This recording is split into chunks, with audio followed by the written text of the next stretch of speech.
BJP সম্পর্কে যাই বলা হোক না কেন কম বলা হয়।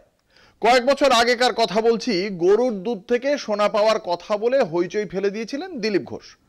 সেই সময় সোশ্যাল মিডিয়ায় একটি মিম খুবই জনপ্রিয় হয়, যেখানে ছিল বকযন্ত্র, বুনসেন বার্নার, এই সব দিয়ে দুধ থেকে সোনা তৈরি হচ্ছে আর তার মাথার ওপর লেখা দিলুপাতন প্রক্রিয়া।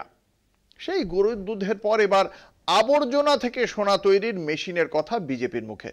আর সেই বিশেষ মেশিনের ঘোষণা করলেন যে কেউ নন, উত্তরপ্রদেশের মন্ত্রী ধরমপাল সিং। তবে আর কি, এই মেশিনের পেটেন্ট পেলেই তো কেল্লা ফাতে, ভারতের জিডিপিকে কেউ রুখতে পারবে না। এর পাশাপাশি আধুনিক চিকিৎসার বদলে বারাণসীতে উঠে এলো মন্ত্র থেরাপির ছবি। ভয় একটাই, হাসপাতালগুলো সব মঠ আশ্রম হয়ে যাবে না তো?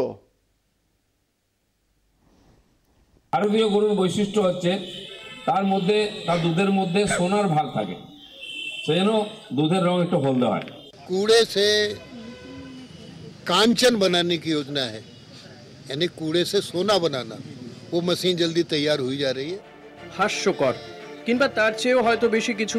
দিলীপ ঘোষের পর এবার ধরমপাল সিং, যিনি কিনা আবার যোগী রাজ্যের মন্ত্রী, আবর্জনা থেকে সোনা তৈরির মেশিনের সন্ধান পেলেন উত্তরপ্রদেশের পশুপালন দপ্তরের এই মন্ত্রী। বিশেষ পদ্ধতিতে তৈরি মেশিনটি বসবে ইউপির মিরাটে। जो नालों में जो चीज़ें डाल देते हैं, कुछ गंदगी डाल दी, कुछ कत्ते पट्टे डाल दिए, तो उनको हमने कहा इसको निकाल कर सफाई करें। और जो गीला कूड़ा आप वहीं छोड़ देते हैं, फिर वो नाली में पहुंच जाता है। वो गीले कूड़े को भी तत्काल ले जाकर निस्तारण व्यवस्था में काम करें। या कूड़े से कांचन बनाने की योजना है, यानी कूड़े से सोना बनाना। वो मशीन जल्दी तैयार हुई जा रही है।